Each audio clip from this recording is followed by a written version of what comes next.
when it came out. People hated it, some people loved it.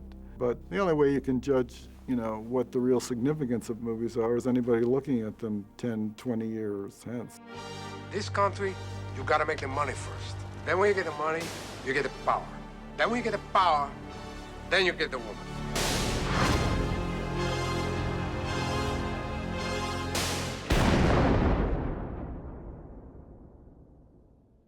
When the movie came out, I went to 42nd Street to watch the movie with the regular crowd to see what the reaction was.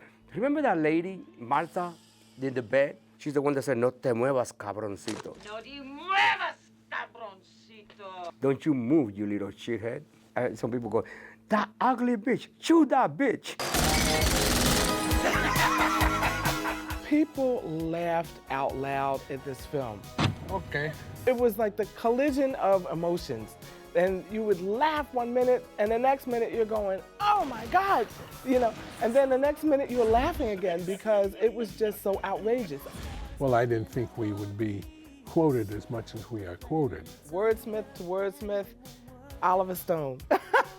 His one-liners are just fabulous. This sounds like a great big pussy, just waiting to get fucked. There are just so many lines that became kind of instantly repeated and memorable. Don't get high on your own supply. I buried those cockroaches! Do you know what a hasha is, Frank?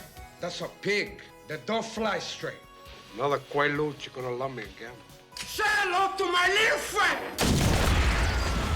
I think my favorite line is when Tony meets Sosa. You got everything a man could want. "I like you, Tony. There is no lying in you." And he says basically back, "I have two things in this world. I have my balls and my word, and I don't break them for nobody." You wanna go on with me? You say it. You don't? Then you make a move. And it's kind of Tony's mantra. It's like, the shit happens and you gotta move forward, and I'm a loyal guy, and if you don't wanna be part of this team, then fuck you. And, it's kind of like no bullshit. And I love that. I just say, paranoid. In 7th grade, I saw Scarface 56 times. I recorded the movie, and I would go home every single day and watched it. And my goal was to have the entire film memorized, and I did it. And kids at school would test me. They were like, "Do the scene where Tony kills Frank," and I could do the entire scene. No, don't kill me, please. "Don't worry, Frank, I'm not gonna chew you." "Oh, Tony, thank you." "Manolo, shoot this piece of shit," you know what I mean? And then Manolo walks up just like nothing. All right. And then there's when he first shoots Mel in the gut, and he's like, "You can't shoot a cop." He's like, "Whoever says you was a cop," Son of a bitch. "So long, Mel. Have a good trip." Fuck you! Flavor Flav says that in one of the Public Enemy songs. You want a job, Ernie? Hey, man, you got a job, huh? The movie grew over time and the audience expanded over time. And I can't think of many other films that had this kind of trajectory.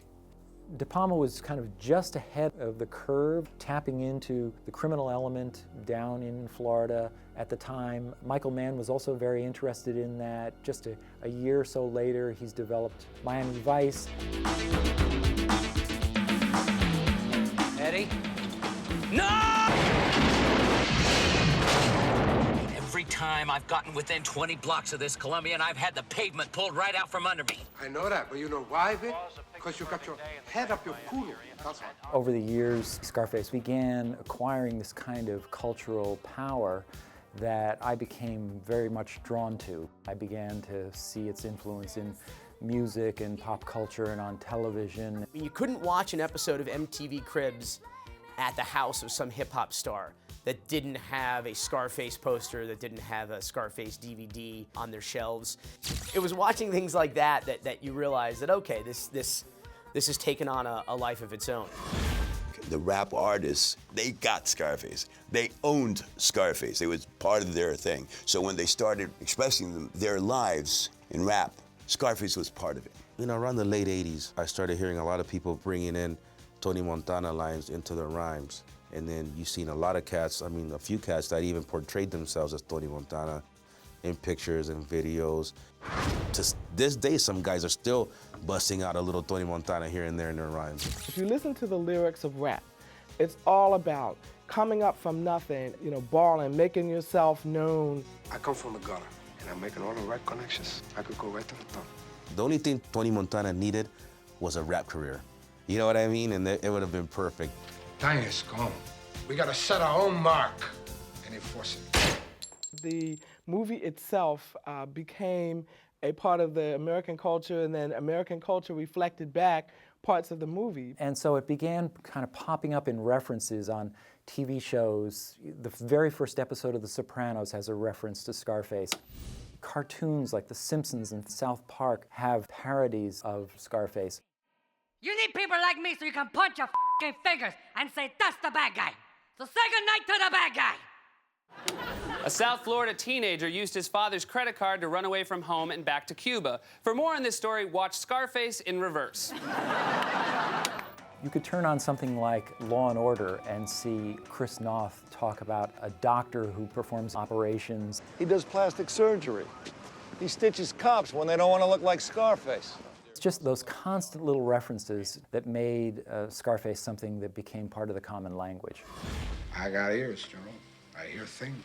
The novelization of Scarface was written by Paul Manette, who was a respected writer of gay fiction, and it was not something that he would normally do, yet it was a paperback original that sold very well. For me, being invited to do a novelization is such an honor. They asked me to not do Tony Montana once he was here in America, but to go back 2 years before he came to America and decide how was it that he wound up in that boat drop. So one of the first questions I asked was, can I determine how he got his scar? Where'd you get the beauty scar, tough guy? Eating pussy? And then when they told me yes, I just went nuts. You should see the other kid. You can't recognize him. For me as an author, Scarface worked its way into my other work. For example, I do the Vampire Huntress Legends series, and it's a 12-book series that's about vampires, but the main character, Carlos Rivera, is a young, updated version of Tony Montana, and he became a vampire because he wanted to come up.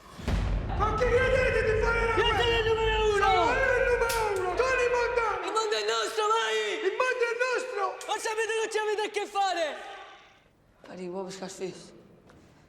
Io ho scritto il mio libro Gomorra in una stanza dove c'era il poster di Scarface. Non solo quello, ma era una casa studenti di quartieri spagnoli. You look at the poster, that poster is probably in more college dorm rooms than any other poster from that period. How much? 43,000 fully equipped. That all? The Scarface merchandise was also a kind of product of the fans originally. People made their own Scarface t-shirts before they began to be manufactured, and then a whole kind of industry built up around it where you could buy Scarface toy figures. Push it to the limit.